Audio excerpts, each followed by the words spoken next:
esteemed Vice Chancellor, members of the University Administrative,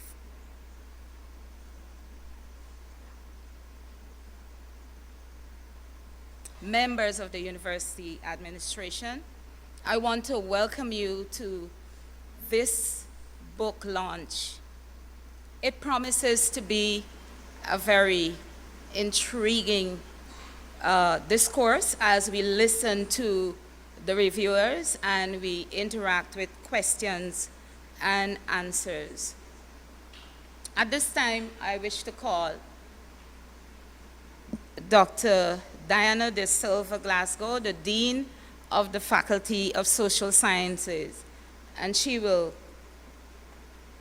bring her welcome remarks.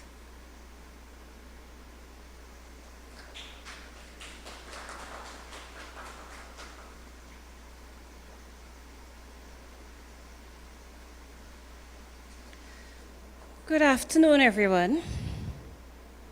All right, so it gives me great pleasure to welcome you to this very monumental occasion.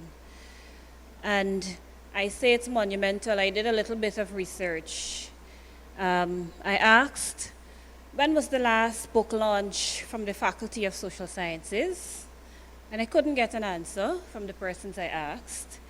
And then I did a bit of internet search to see when was the most recently published book by a Guyanese academic, particularly in the field of sociology. And of course, it could be my own limitations, and I didn't do a library search, but I couldn't find any, I would say, in the 21st century. I did find, yes. In fact, I did an internet search of outstanding Guyanese writers, and I found that there are about 76 leading Guyanese writers, but most of them were playwrights, novelists, poets, but very few were scholars. Very few had produced scholarly works. I did find a few associated with foreign universities, Guyanese living abroad.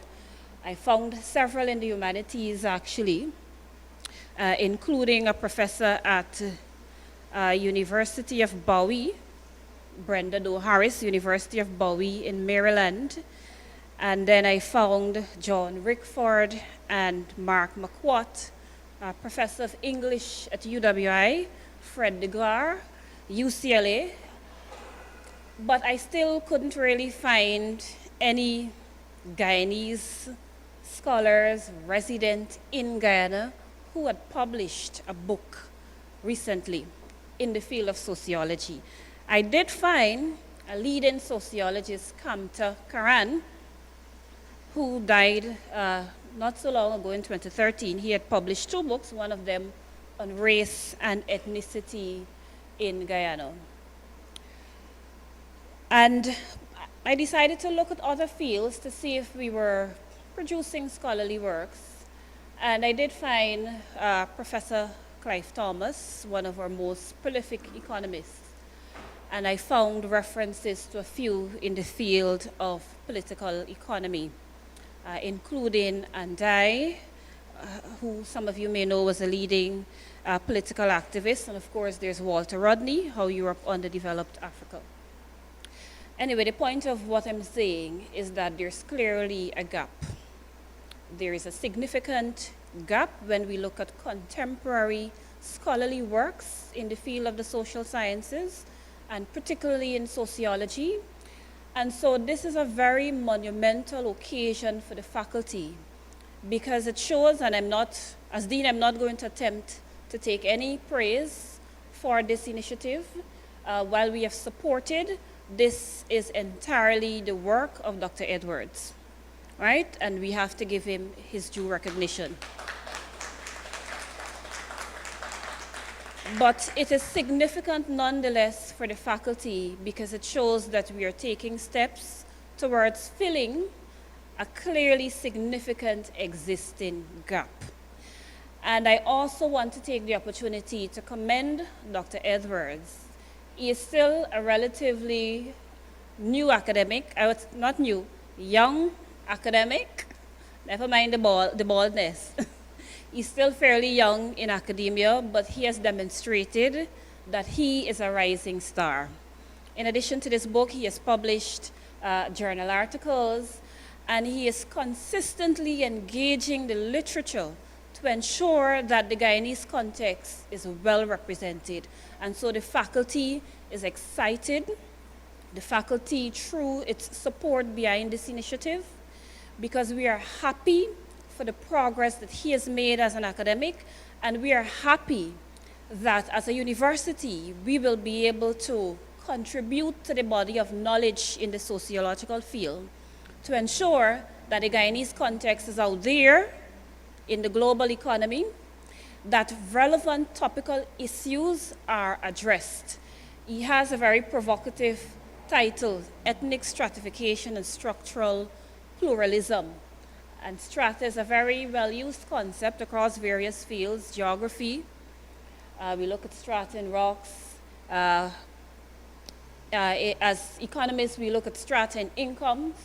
So it's a concept that is widely used, but it's very interesting that we are able to have a perspective that looks at ethnic issues, which is timely, which would allow us to be able to appreciate our historical evolution as a country with many different races, and will bring us back to this watershed moment where we are at with an evolving economy and the implications of ethnic stratification and structural pluralism, and how do we move forward. So, colleagues, in a nutshell, I would like to commend Dr. Edwards for this achievement. I would like to encourage other academics who may be joining us online or are in this room with us to be inspired by this accomplishment and to work towards having your own publication, so that in the near future we would be having another book launch to celebrate another outstanding scholarly work from the faculty, and we wouldn't have to say there's a big gap. We want to narrow that gap. So welcome to this book launch. My apologies for not recognizing those who are with us. At the commencement of my speech, we have former Dean Dr. Paulette Henry, who's going to share with us a review very shortly. There are persons who are joining us online. We have students, we have staff. Welcome everybody, and I trust that you will truly be enlightened by the reviews that are going to take place. We have notable alumni with us, Dr. Colin Constantine from the University of Cambridge, and we have Professor Canterbury. So we are certainly excited as a faculty at this achievement, and we look forward to a very fruitful engagement and review of the book. Thank you. Welcome all. I trust that you will enjoy what is planned for you this afternoon. Thank you.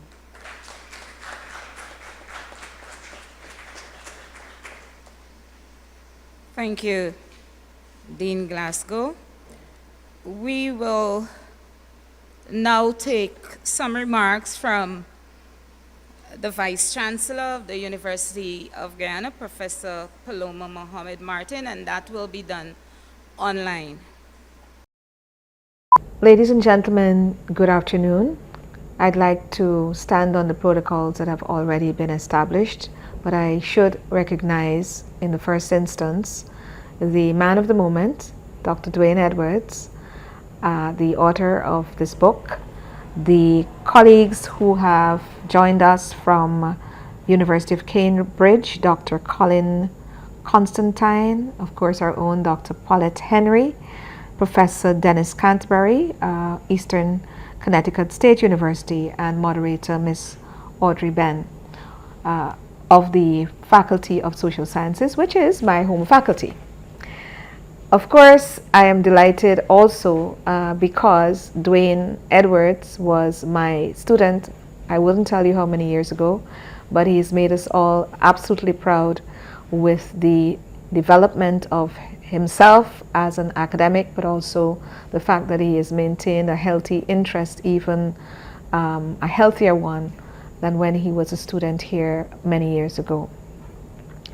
I'd like to, of course, also acknowledge the presence of the Faculty of Social Sciences Senior Administration, the Dean, Dr. Diana De Silva, Assistant Dean, Dr. Dion Frank, and Quinella Cameron, as well as all the heads of department, in particular the department from which Dr. Edwards comes. I'd like to also acknowledge the presence of the university's senior administrators who might be there. So Deputy Vice Chancellors, Professor Emmanuel Cummins, Dr. Melissa Eiffel, and Dr. Diana Gobin, as well as the university librarians, directors of institutes, the director of the Institute for Distance and Continuing Education, Dr. Jackie Murray, just back from vacation, welcome back. The director of the UGBC Berbice campus, Professor Gomatanayam, and all other directors here this afternoon. Dr. Edwards, of course, has taken on a very tried and true topic and theme, which has been preoccupying the minds of many Guyanese scholars and others, as a matter of fact, for many, many, many, many decades. But he has taken it on from a very unique perspective. And I look forward to listening to the discussants who are here, and we welcome you again to Guyana and to the University of Guyana. And thank you for supporting Dr. Edwards' work and this discussion this evening. We look forward to them discussing the treatment that Dr. Edwards is going to present in this book. It's been one of my own preoccupations, of course, as a Guyanese and young scholar myself back in the day. And one of the things that I noted was in my own work on change, and I compared Guyana with several countries,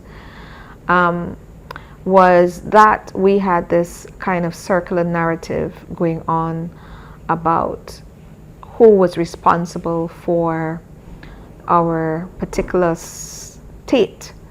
And when I say state, I don't mean the state, but the conditions that were prevailing in the country. And many of those findings in my early work did point, in fact, to the fact that these divisions were very much maintained by particular types of narratives, particular types of actions, and the particular intentional decisions that were made about allocations of resources and so on. And so it seems to me that the advancement of Dr. Edwards' work will give me an opportunity to go back to my own work as that I've abandoned in a certain sense since I took up administration. And so we are very, very happy to welcome the work of new scholars on very, very important areas in Guyana. I also would wish to comment on the fact that I'm glad that this work is being published and presented now, because just a few days ago a member of faculty had commented to me that someone was making a statement in a public forum that the university's scholarship seems to be muted and that production is not happening. And I was quite taken aback by that, because I thought, you know, our scholars are publishing much more than they have published in the past, but they're publishing in scholarly journals and so on. And so what I took away from that discussion was that we need to do a lot more in terms of the systematization of what we produce and the public presentations to the general public about the work that we are doing and what it means and how it impacts their lives. So very, very, very, very delighted that on the heels of that conversation, I would have gotten this invitation this afternoon to bring you brief remarks, to congratulate the author, the publishers, those who are, you know, creating this event, and those who are attending. And I do look forward to hearing from you what you have found and what the audience thinks about this book. Once again, Dr. Edwards, congratulations. This is a wonderful achievement, and we look forward to many, many, many more from you. Thank you, and God bless you.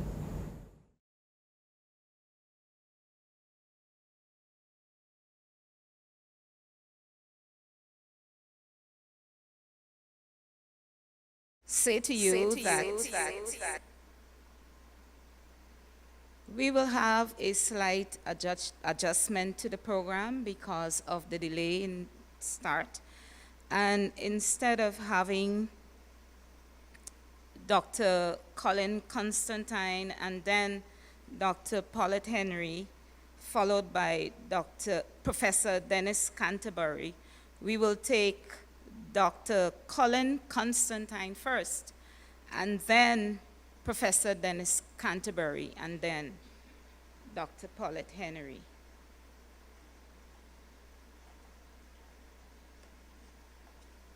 So is that okay?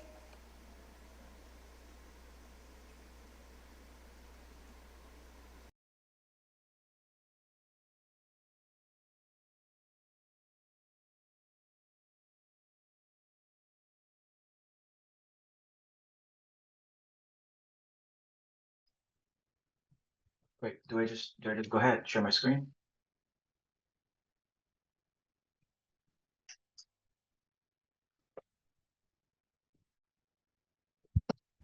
Of economics at Girton College, University of Cambridge. He serves as a country expert for Guyana for the global dynamics of social policy at the University of Brennan, a faculty affiliate at the University of Notre Dame, London, and a member of the Society for the Study of Economic Inequality. His research is centered on the intersection of international macroeconomics, income inequality, and political economy. Ladies and gentlemen, I want you to put your hands together and help me welcome Dr. Colin Constantine online.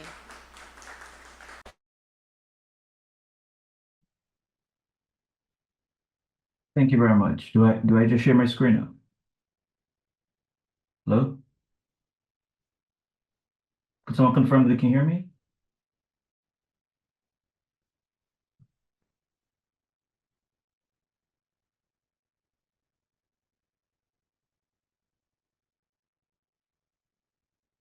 Dennis, can you hear me? Yes, I'm hearing you. All right.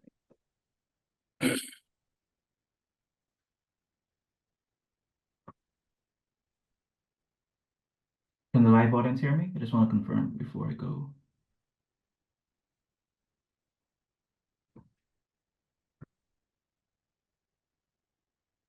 Okay, great.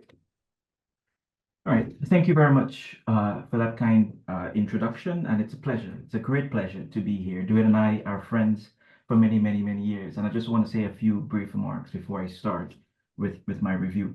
I first met Duane at UG's library in the philosophy section. I think he had a book written by Aristotle, and of course we started a conversation on that book, and we haven't stopped talking since. So it's a special honor for me to be here today to review his first major scholarly publication.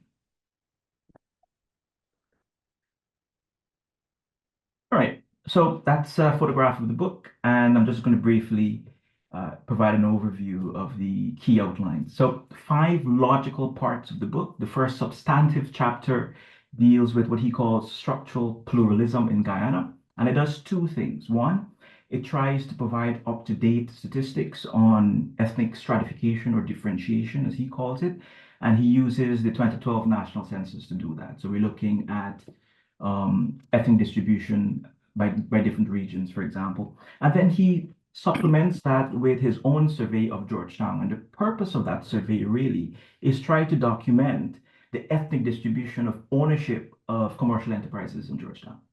Right? And this, of course, is new work, given the historical data we have, of course, very limited historical data on ethnic distribution across the income distribution, occupational distribution, and he's now going to tell us exactly which ethnic group and what percentage of the commercial enterprises in Georgetown they own. I think very, very important contribution as it relates to the empirical bit.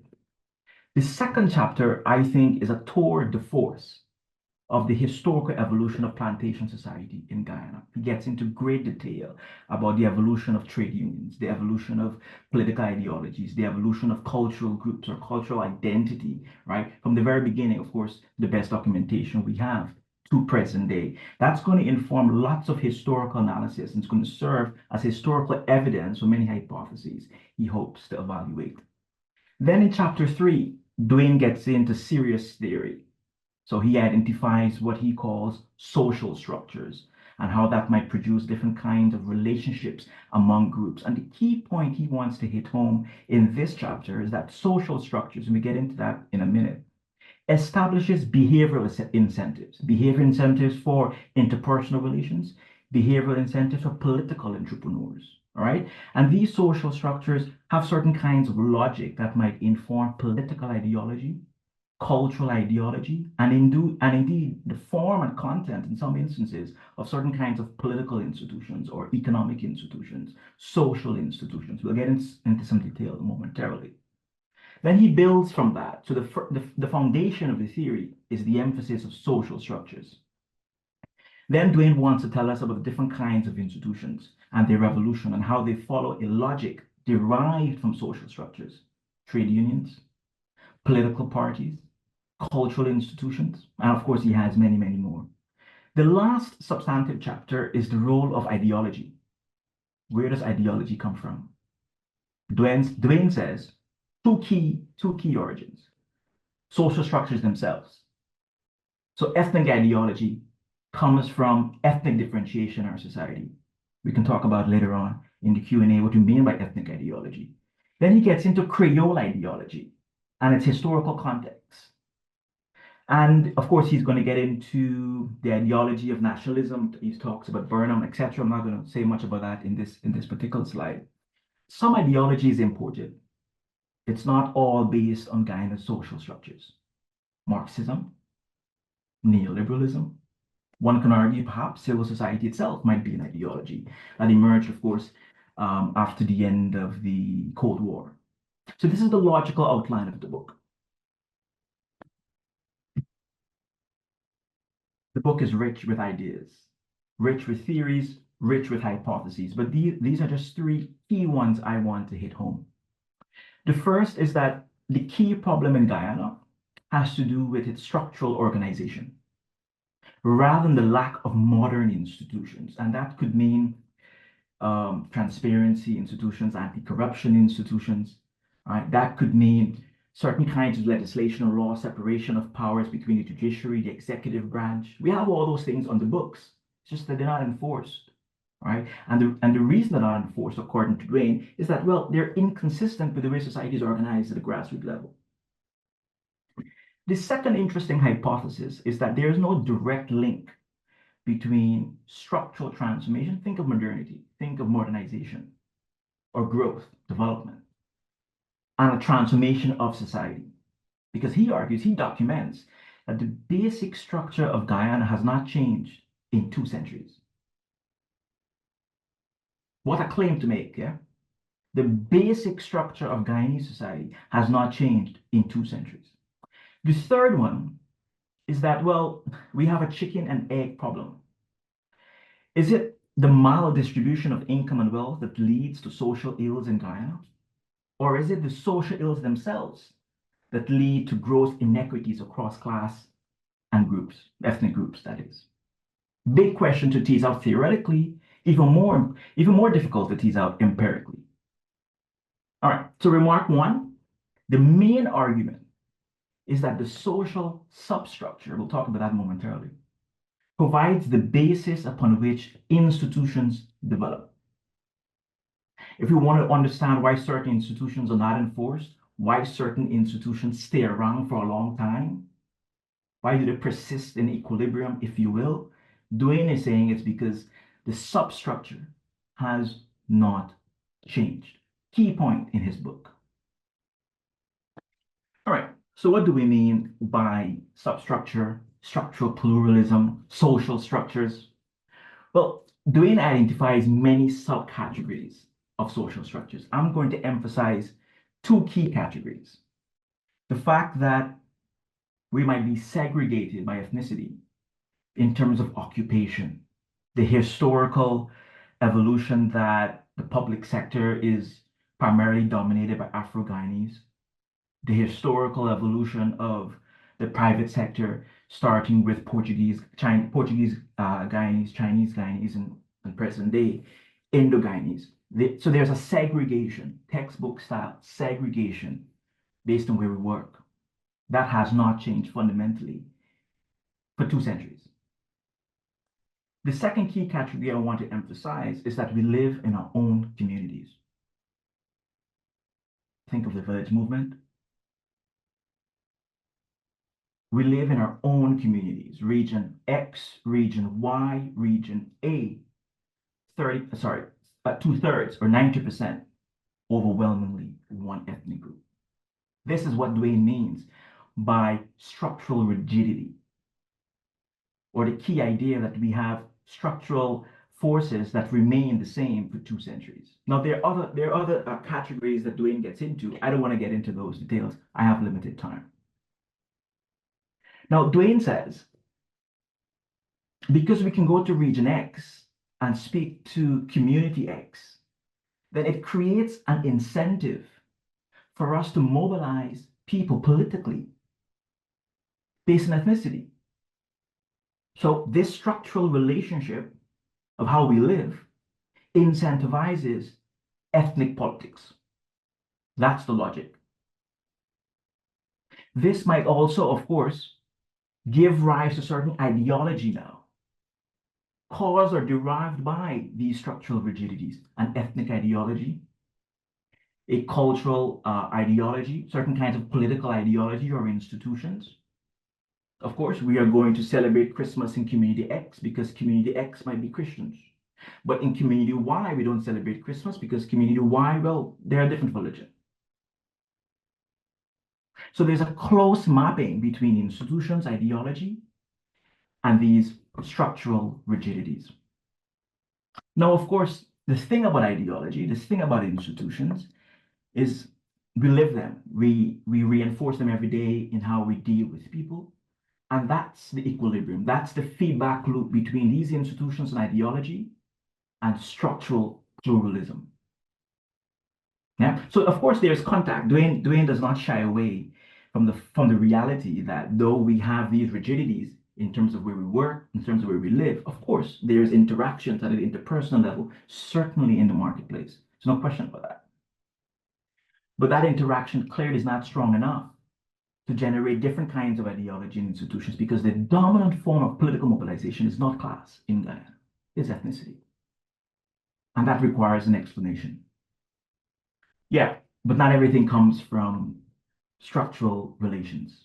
Some things we import lots of food in Guyana. We also import ideas. So global ideologies.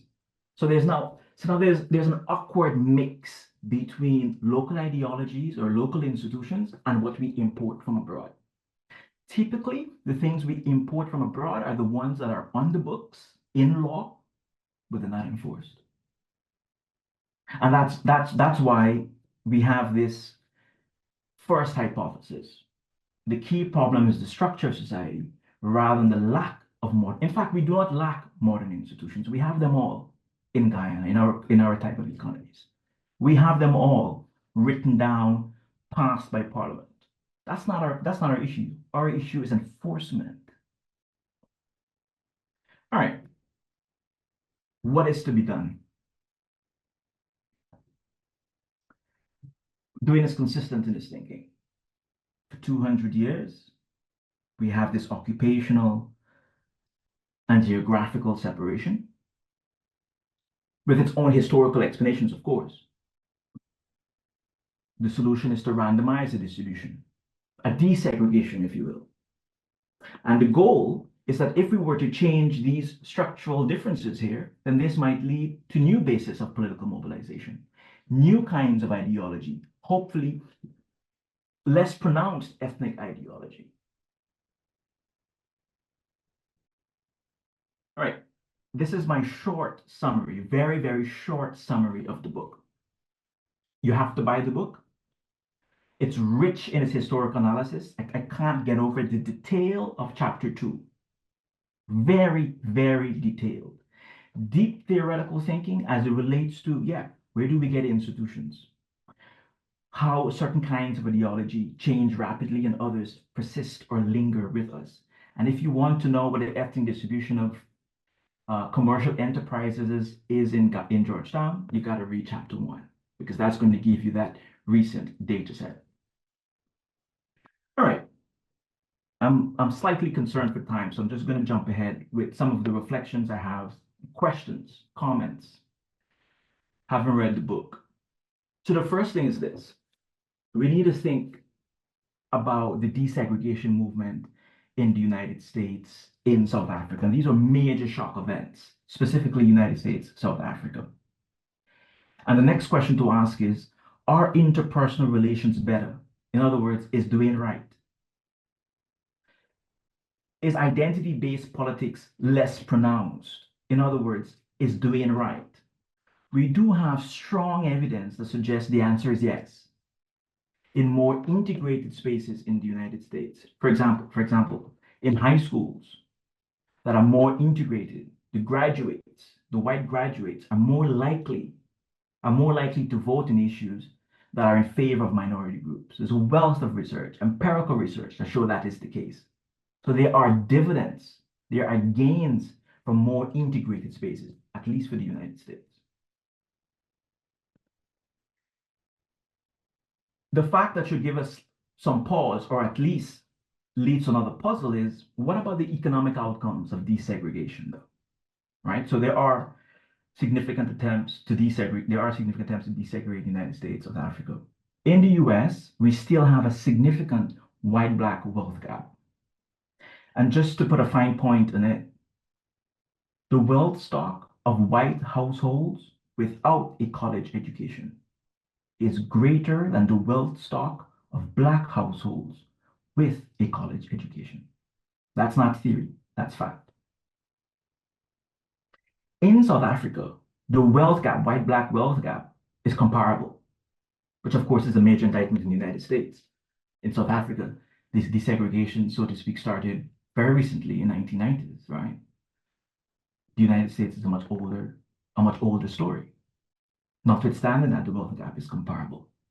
So the question I have for Duane, the question for everyone, this is our question. Is the propensity of ethnic politics lower in a more integrated Guyana, even if a significant wealth gap persists across ethnic groups?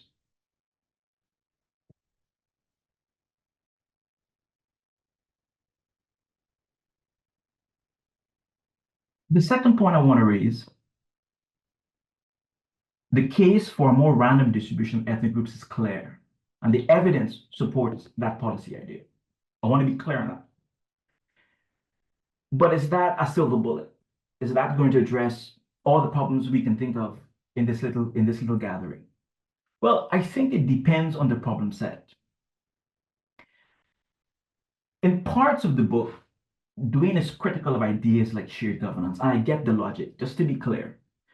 You see, well-known ideas to our political problem do not change the do not change the structural relationship, as Duane calls it. So for him, it's not dealing with the key part of the problem. But I don't want us to be so quick to dismiss some ideas.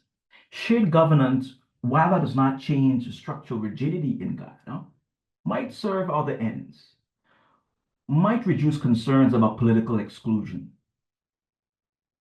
might be an important strategy to deal with contestations in the street, macro political conflict, serious conflict. And that indeed might serve a net positive outcome for Guyana without any change in the ethnic distribution across spaces, meaning employment and how we live. If we could change the constitution tomorrow and permit post-election coalition, just that one item, meaning we have elections today, X parties get X percentage of the votes, no one group has the supermajority, we need to negotiate and bargain to form majority in parliament. Just that one change That may change the basis of politics. That may also change economic outcomes because different groups can now we can now bargain perhaps based on class to form a majority group. Again, none of that requires changing the ethnic distribution across geography and occupation. What if we had ethnic impact assessments of key things of national interest that might rationalize the discourse, certainly in the letter columns. It might reconcile perceptions with reality and reduce the premium of ethnic ideology. Again, this does not require a change in the ethnic distribution. Now, social structures, by definition, yeah, are slow changing, barring major shock events. Think of South Africa, think of the movement in the United States. So any deliberate attempt to change social structures, well, it may not be within the political and economic interest of ruling elite. So we have to bear that in mind when we reflect on the idea of a random distribution of ethnic groups. Now, this is true for any idea, shared governance, post-election coalition, you name it. What do we do in the meantime? What's the policy ideas in the interim?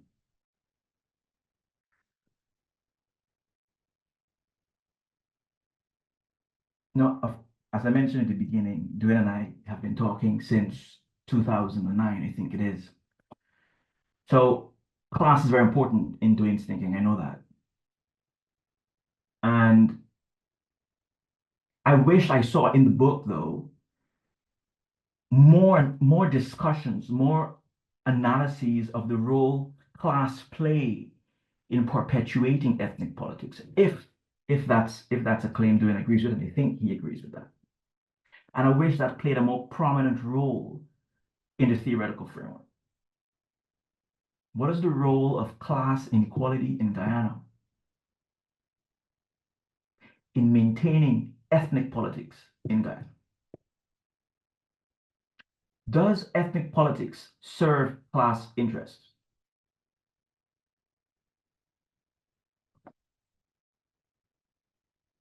Slightly work with time. Future work should engage some frameworks out there that I think are very useful in understanding the Guyanese reality. The limited access orders framework of the Up North. I did some work with Taryn Kemraj trying to understand the feedback loop that Duane is highlighting here between institutions, structures, and geography. And I think Mushtaq Khan and other political scientists have lots to play with in the political settlement framework. So I'm just going to jump ahead to Mushtaq Khan's political settlement framework, and I'll wrap up in 2 minutes. Now, this is my insertion. This is not from Mushtaq Khan. I want to be clear, this little bit here. So he starts, like Duane's thinking, with ethno-linguistic fractionalization. That's what I think that would be a good proxy for what Duane calls structural pluralism. From that, the political settlement framework is saying, yeah, we will get personalized power based on ethno-linguistic differences, depending on the majority group. And this personalized exercise of power leads to a well-established dynamic in political science, patron-client networks or clientelism. It is because of all these things here why modern institutions are not going to work. They are violently at odds with personalized rule. It is the exercise of personalized rule that leads to corruption and all that, and political economic underdevelopment. Now, the key point I want to emphasize here is that any institutions, any idea you have will produce benefits and costs when it's enforced. And the distribution of that benefit needs to be consistent with the distribution of political power. Otherwise, it will never see the light of day.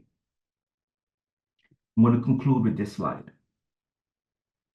It means institutions are only enforced if they benefit the incumbent. Now, in society, we do see instances where this is not true.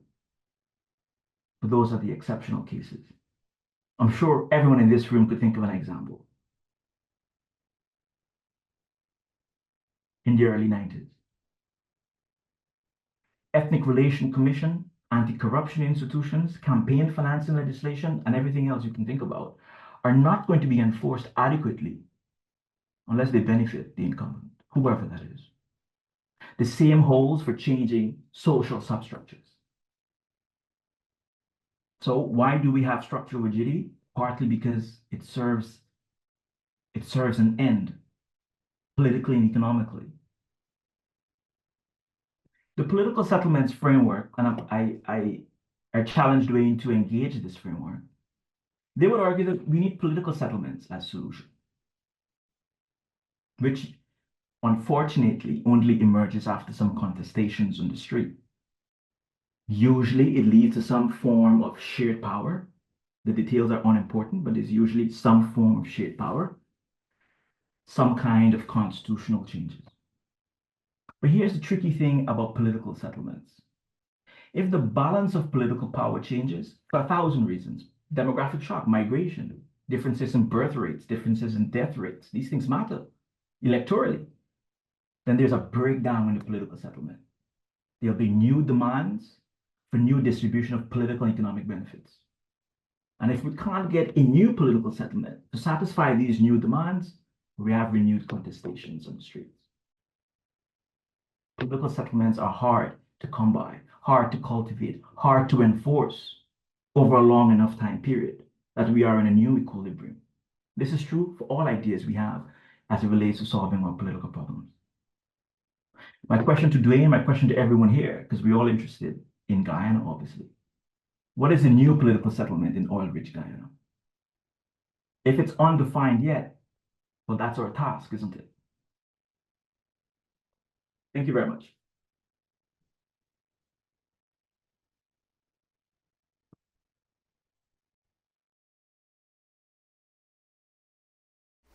I think you can do better than that. Let us give Professor Constantine a louder round of applause. So our next presenter will be online as well. And that person is no other than Professor Dennis Canterbury, a professor emeritus at the Eastern Connecticut State University. He is known as an outstanding scholar and specialist in the sociology subfields of development and labor. His research interests include extractive industries, financialization, migration and trade, and also carbon development. He is the author of various books and academic articles, including his recent book, Extractivism and Labor in the Caribbean, published by Routledge in 2023. We are centering our thoughts around ethnic stratification and structural pluralization in Guyana, written by Dr. Duane Edwards. Ladies and gentlemen, can you put your hands together and help me make welcome Professor Dennis Canterbury as he makes his presentation.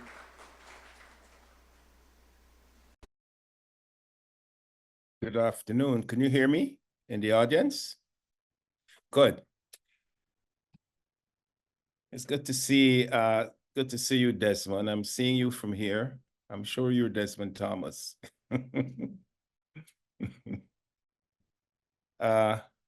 It's really an honor to be invited by Duane to review his very important work on ethnic stratification. I met Duane the first time was a virtual meeting at a meeting of the Caribbean Sociological Association, where himself and a group of scholars from UG presented at a meeting. And then there is where we made contact, and I asked for his email, and then he came to Connecticut, and we saw each other in person. And he was here at the college that I'm teaching at. And then I met him again on another panel that I chaired. I was then in Ethiopia, but the meeting was somewhere in Trinidad, I think. And he was there and he presented. And thereafter, I went to Guyana and I went into the old stomping ground at the social sciences faculty at UG. And I met him there in person again. And so I'm very happy to be associated with this event. And I also would like to congratulate Dr. Constantine for doing such a thorough work on Duane's book. What I'm going to say is not as thorough as what he did, but I think that it's a very important bit of information that I would like to convey. Now, in the first instance, I think that Dr. Edwards has a genuine concern with the political and economic destabilizing effects of ethnic rivalry in Guyana, and has made a genuine attempt to provide answers as to why the race problem persists in our country. He has a genuine intention to help to resolve this vexing problem for the benefit of all Guyanese, and not just for one section of the Guyanese population. But his goal is not merely to alleviate ethnic conflict in Guyana. The book is a contribution towards the expansion of structural pluralism model for sociological analysis. Now, by way of structural pluralism, Duane sets out to understand the dynamics which fuel ethnic conflict in Guyana and to arrive at alternative ways of engineering social systems to bring about desirable outcomes for all groups in the society. To achieve that task, Dr. Edwards chose to explore the empirical issue within the general framework of plural society model, the plural society model, which in his view offers the opportunity of engaging and expanding the model based on the historical experiences of Guyana as a particular case of a plural society. So what he's doing, or what he did, is one, apply structural pluralism, or the structural pluralism model, to Guyana as a case of a plural society. And two, to expand on the theory, expand the model. So he has an interest in expanding pluralism, the pluralist approach, structural pluralist approach.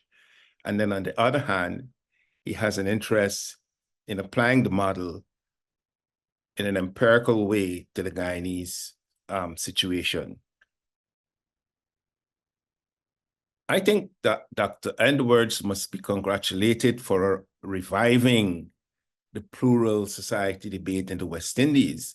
I would like to situate his work in the West Indies and the Caribbean, and because many of us know, several of us in the room here would know the sorts of debates and criticisms, etc., of this model, this plural society model in the West Indian literature. But he's decided to revive this discussion And I think we have to commend him for that.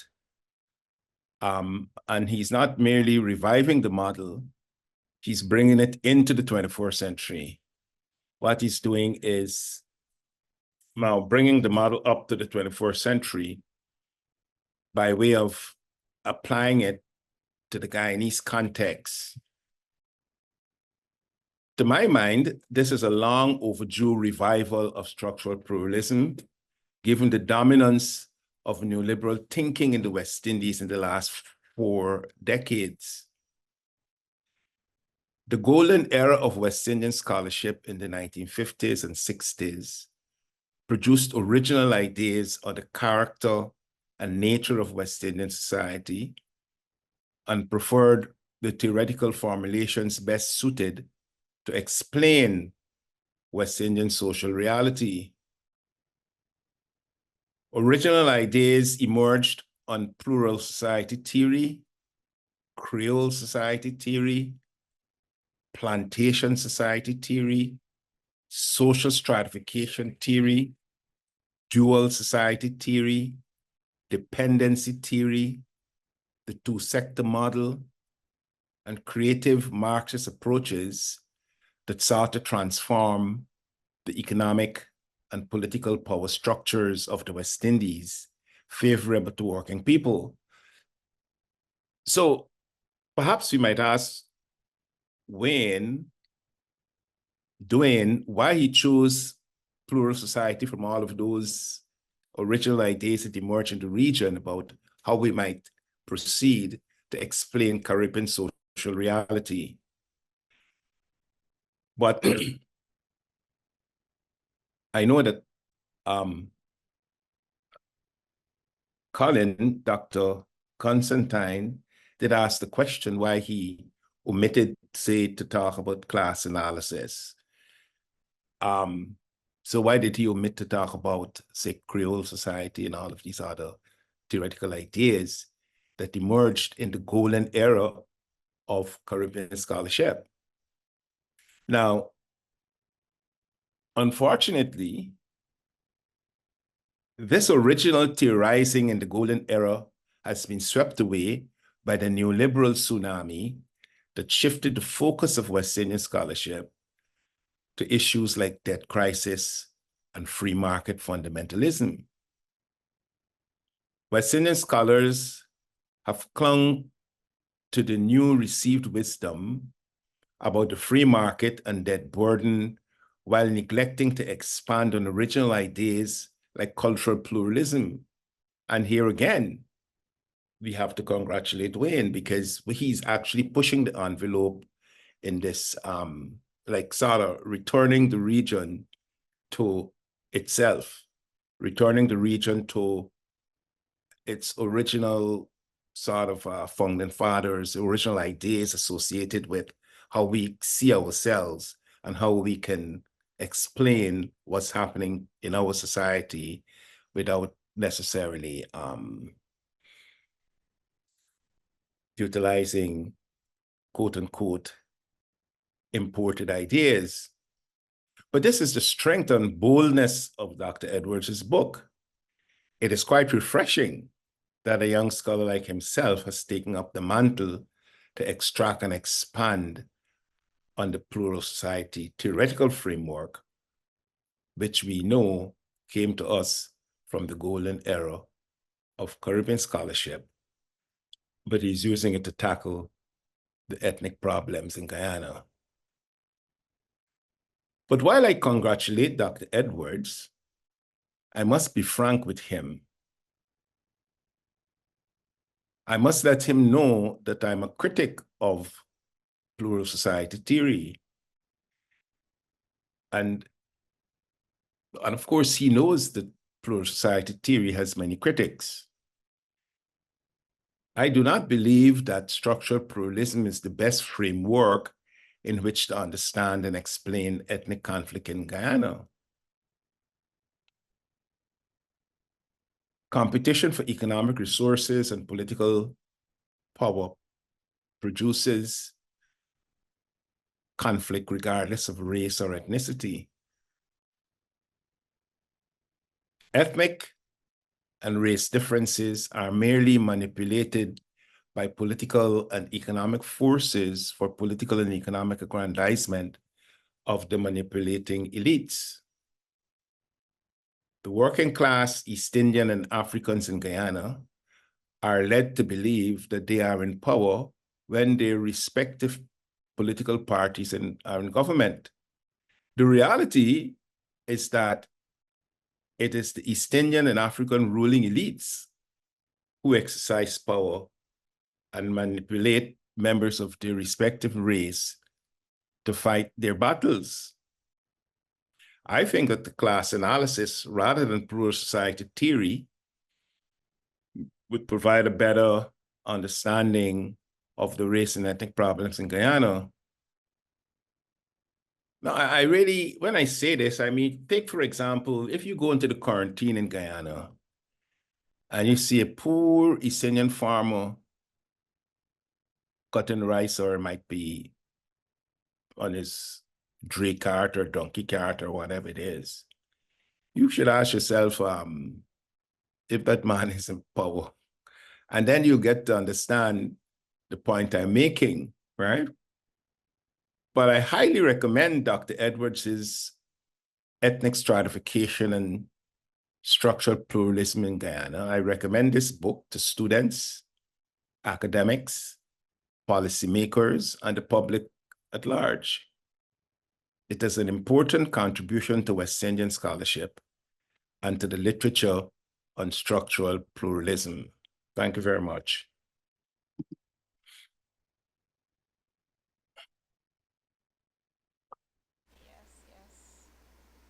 Thank you very much, Professor Canterbury.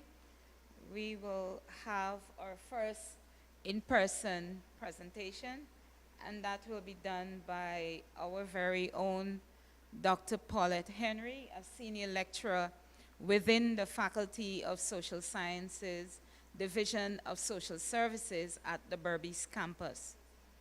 Her professional career spans education and professional social work practice and culminated in higher educational leadership as she assumed several administrative positions within the University of Guyana. Her areas of expertise center on suicide and well-being, organizational development, child protection systems, and higher education and leadership. Dr. Henry's research and publications are reflective of our overarching concerns with human well-being and human rights.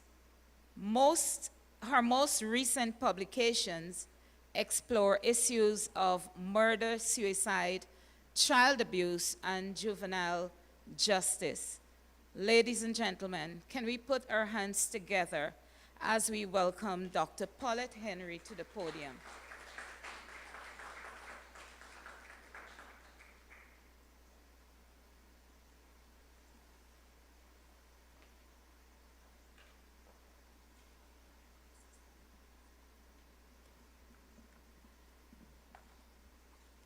Thank you very much, Madam Chair. Colleagues all at the head table, colleagues online, all protocols have been observed, and I'm really delighted to be here to join with you as we all congratulate Dr. Duane Edwards once again. Now, Dr. Duane Edwards, we've heard, is a Guyana scholar, a renowned sociologist, and his book, Ethnic Stratification and Structural Pluralism in Guyana, is a scientific dissertation that systematically explores the complex socio-political and economic landscape of Guyana. This has not been Dr. Edwards' first treatise on Guyana's socioeconomic and ethno-political situation. Actually, two of his papers, published in 2022, Ethnogenesis, Ethnicization, and Ethnopolitics, some analytic, theoretic, and policy insights from Guyana, is one, and another, Social Structure and Institutional Incongruity, the background in Guyana's 2020 elections impasse, captures some salient factors about Guyana's social substructure, which predisposes the country to conflicts around ethnic lines and more amenable to political manipulation, are really expanded further in this book, and it makes for interesting reading. It's the kind of book when I have gone through it, you need to go to it again. A first read, a first look is not enough. You need to delve into it. Edwards particularly argues how two critical institutional domains, economics and polity, really exacerbate rather than mitigate tensions and generating the social substructure. In sum, the 7 chapters, and I think I really want to applaud both Dr. Constantine and Professor Canterbury for their submissions, because we've all, I think, taken a different slant and a different slice of what Duane shared with us. He delves into the concept of structural pluralism, where multiple and distinct cultural groups coexist but remain segregated within political and economic systems. Now, Duane used the methodology to both our primary and secondary data. He really went into finding out and exploring and brings cases to show what exists and gives us new information in this time. And I think our dean actually made a very good submission when she shared with us that Duane has written, and Professor Canterbury said he has brought us home into this century by bringing the kind of material that he brought to us as a scholar. He asked us, he sought to respond to 5 questions that he had in his book.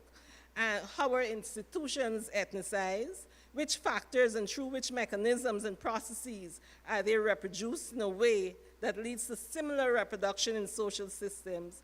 How do structures and institutions interact to constrain actors and actions?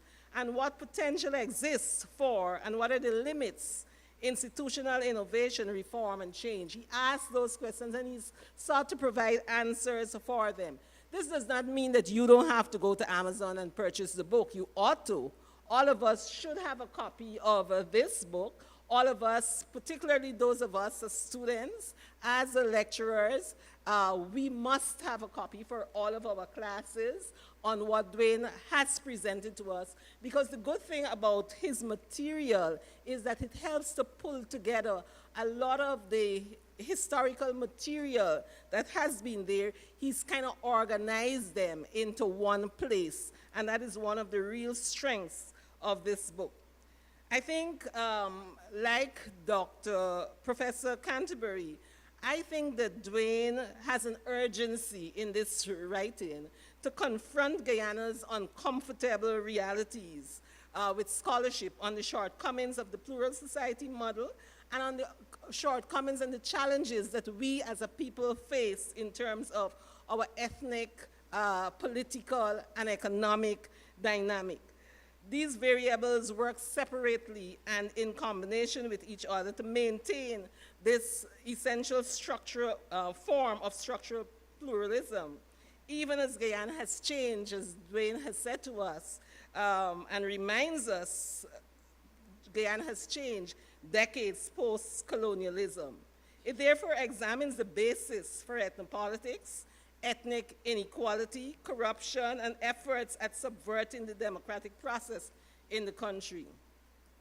Now, one of the things that I even asked Duane as I came into the room this evening is, why did he make the correlation in his book between the Guyana politics situation that we had at impasse in 2020 and the US situation 8 months after? I couldn't see how he was using that, unless he wanted to imply, and that's up to you. When you read, you too will want to ask yourself, why is the author implying that the geopolitical factor is at play?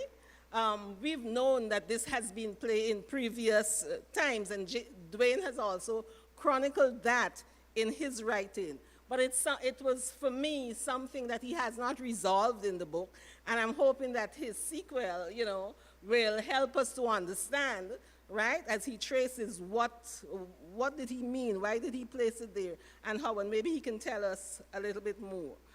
But as the previous speakers would have mentioned, Duane has a logic, and that's what I found interesting in reading and going through this. And as I said, it's not a one-off reading. You have to go back. Good, but he helps us. He walks us through our history. He reminds us of our story, and particularly those of us who are here. And when I say are here, I don't mean not physically here, but also those virtual partners in Guyanese, they're always here. So those of us who are here in this Guyana space, we want to know what has caused this situation in Guyana, what has contributed to our history seemingly not moving forward and despite so many changes. So he presents that historical situation, and he walks us logically through it all. He took pains to explain our period of enslavement, indentureship, the indigenous population, and all of that, and what it meant, and so on, and the ethnic stratification that persists today. One of the key concepts emerging in that chapter that continues throughout the book is the whole note on ethnic hierarchy. Then he goes into structural pluralism, and Dr. Constantine mentioned how he examined that too. Smith, 1991, who Duane pulled some of the work from in his writings, described Guyana as a complex plurality because of being a plural society with both a segmental and in both a segmental and hierarchical sense. And this chapter presents evidence of disproportionate business ownership. It's something that we've heard the economists speak about. The disparity in business shows that Africans and indigenous peoples are successful in business, but they're not in the upper bracketed commercial and business ownership levels. And the persistence of this is explored within this discussion.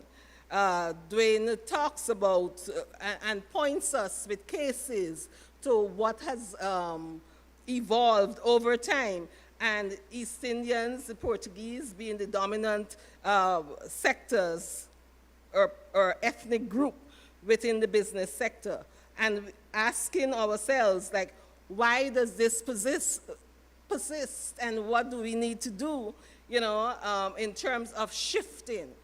We heard Professor Canterbury mention that the competition for resources brings about these things, but how do we get others to also be a part of that competitive framework? Maybe those who are the economists will tell us more.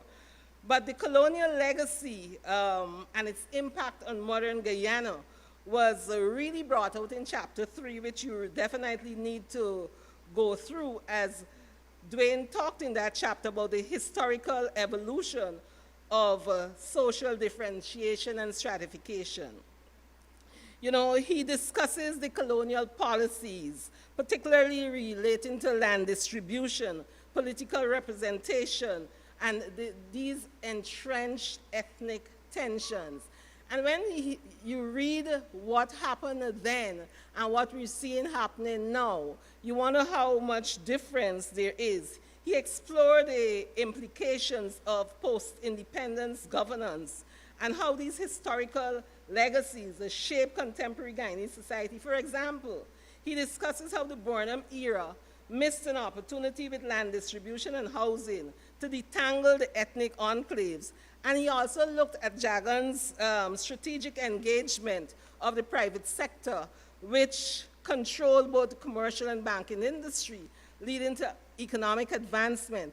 I gathered from this discourse and the discussion in the book, and these are my words now in interpreting what Dr. Edwards put forward in my own interpretation, is that these two critical political leaders seem to have missed an opportunity, or whether was it intentional as was implied there, right? In terms of them yielding to their ethnic enclaves to support their own political processes.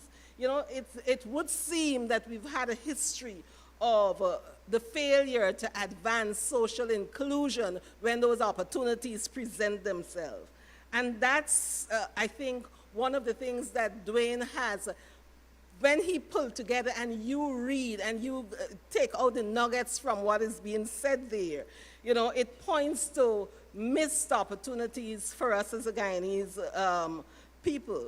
Some of the interesting findings presented here point out the importance of social status and social mobility. Professor Canterbury talks about the whole class issue and why it's important for us to discuss it. He looked at, particularly at the public service, right? And how, who gravitated, Africans particularly gravitated towards the public service, and how easy it was for those from the commercial sector to get into public service, but it was not easy for those who were in the public service to get into commercial businesses. And why? What was the blockage? And it would seem very strongly to suggest that there was exclusion, and exclusion based on ethnicity in terms of that crossover, which tells us, again, how the economic structures were addressed and could be, you know, guarded, zealously guarded. Now, in the fourth chapter, which he talks about the role of substructures, you know, he analyzes the dominance of Indo-Guyanese and African Guyanese, these political parties, and some of the things you'll find there's a rollover, because you can't talk about a history without talking about these things. So you'll see the flow from one chapter to the other. But this party politics, in my own colloquial terms now, has really messed up the whole context of where we are as a people and the ethnic-based nature of the politics and the way it is used to control and manipulate. And we have not seen any real shifts in addressing anything meaningful. You see a crossover, and then you see, you know, so what Duane has said to us in this book offers us an opportunity, if we really want to meaningfully address the issues, for us to have a meaningful dialogue. And I said to Duane in our earlier conversation, it would be good if we could have, I know Professor Thomas has been trying to have some round tables to talk about constitutional reform and different things. And Dr. Constantine mentioned if we can get these short wins, I don't know that they're small wins, but if we can get some wins, they can help us in terms of together wanting to change the dynamic of Guyana. But is there the political will? Because this, you can have a bottom swell, you know, a group of people on the ground wanting to, and this is what Duane's readings does for you, because it makes you think about what change you can contribute to, right? What change you can contribute to as a social scientist for Guyana. Do we want to make that change? And the book challenges you, because it logically and systematically raises this concern about the Guyana situation. And his research and his methodology, you can see it being employed by other places with similar situations. He points in chapter 5 to the role of institutions and discusses how these institutions shape social and political actions. He dissects the ethnic divisions, distribution, employment opportunities, access resources. These are things that he spends time on to help us to understand the economic inequality is both a cause and consequence of ethnic stratification, with different groups at varying levels having access to land, capital, employment opportunities. He looks at foreign investment and how they too come into this whole play a role in reinforcing the divides. In this chapter, he looks at the different historical periods as he builds the case throughout the book. And he talks about the influence of structural and institutional parameters and intentional actions and what they do. So, you know, again, he made the point has been made that we've had some very strong political leaders whose names we never, ever forget.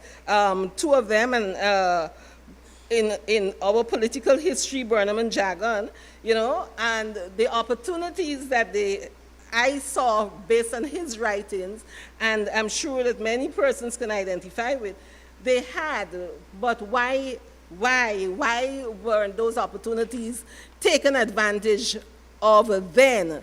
And are we in a better position to take advantage of them now? Do we want to? Is there the will? Is there the impetus?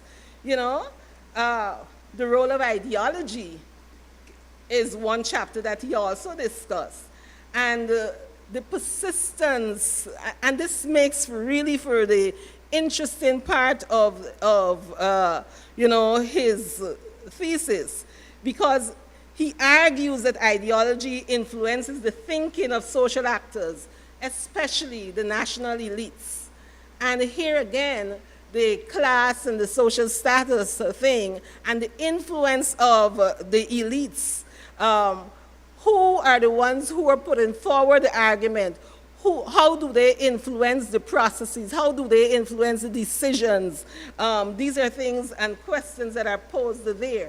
And he brought us back to the white racist colonizers, you know, and how they ruled and how they manipulated the system and what they did, what forces they used, right? And in then and now, have we shifted? What are the dominant forces, and how do those forces, how are they employed to control the thinking through their own ideology? White racism was used as a discursive strategy and could not have survived without the socio-economic and political framework. Therefore, any vision of society which competed with that which buttressed white racism was responded to with great violence. Now, this offers one contextual understanding of the extremities of race-based polity, even when race neutralized. And we've seen, and Duane talks about it in his book, we've seen efforts at seeking to neutralize the land lottery and things he talked about. We still have to examine how that's working, and because in the Burnham era, we've had communities that were strictly black communities set up, and we didn't seek to mix it up so that we'd help with that effort at social cohesion.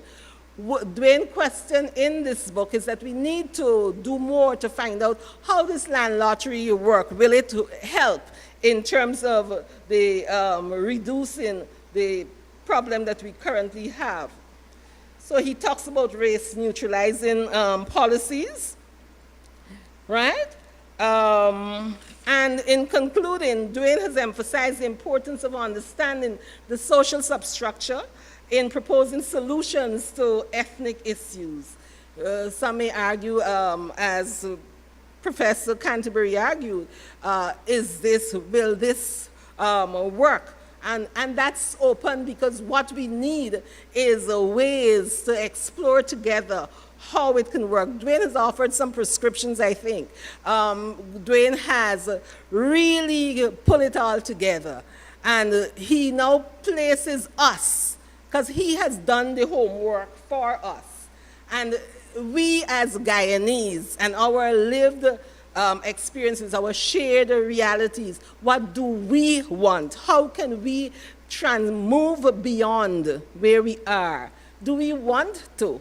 Are we comfortable not rocking any boat? And that's what Duane is offering to us. He said, here, I've got this, and you can read it for yourself, right? I have this. Let's talk to our children in schools. And this is me now with my social work lens on, saying, let's talk to our schools, let's talk to our teachers, let's talk to our policymakers. How can we move this forward? And for me, that's one of the concerns that I have. So whilst the material in itself is rich and thick, and we have the data, what next? Do we just want a good book for Guyana? We want a good scholar for UG, which we are proud of, because Duane is from the Faculty of Social Sciences, Department of Sociology, right? And we're proud of that. But we also want to contribute to the political and social changes that is the material, the meat is in his writing here. How do we transform that? And are we willing to join with Duane and Guyana? And that's my question for all of us, myself included. What can we do? We've been talking, and Duane writing says to us, it's decades, post-colonial story. What can we do? He has given us a lot of food for thought.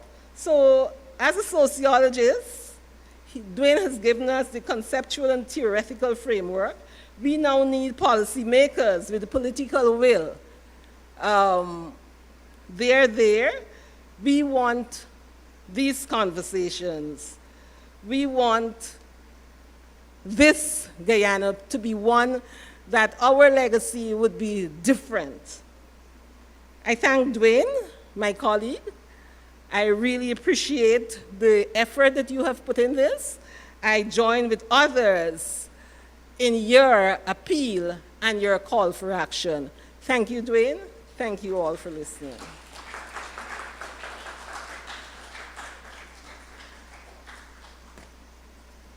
Thank you very much, Dr. Henry. I accepted this role because I was excited about the title of the book, because it's something that engaged my attention and is still engaging my attention. However, I started from a disadvantaged position in that I was only able to acquire a copy of the book just a few minutes before the start of this meeting. However, I know that the discussions have been stimulating, and they have really created a lot of questions in your minds, and you will get to ask those questions just now. But let me just give a brief outline of the book, Ethnic Stratification and Structural Pluralism in Guyana. Structural pluralism first in Guyana was looked at, and historical evolution of social differentiation and stratification. Plantation modified, this is a big one, the plural society. The role of social structures, the role of institutions, and finally the role of ideology. Dr. Constantine asked the question, or posited, that social structures change very slowly.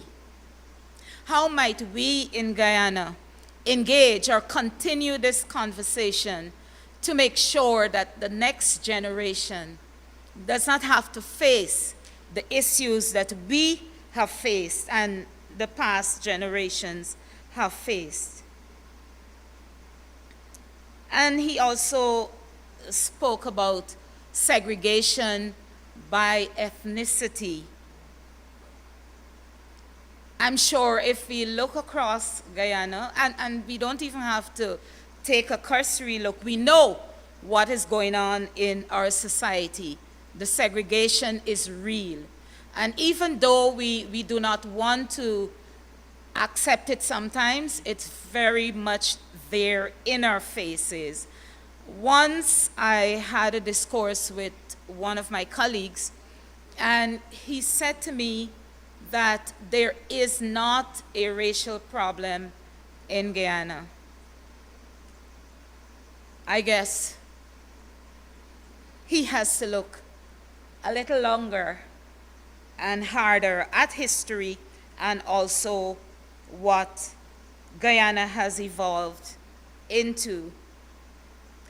We also reinforce ideologies every day. And we see this, we do not acknowledge it.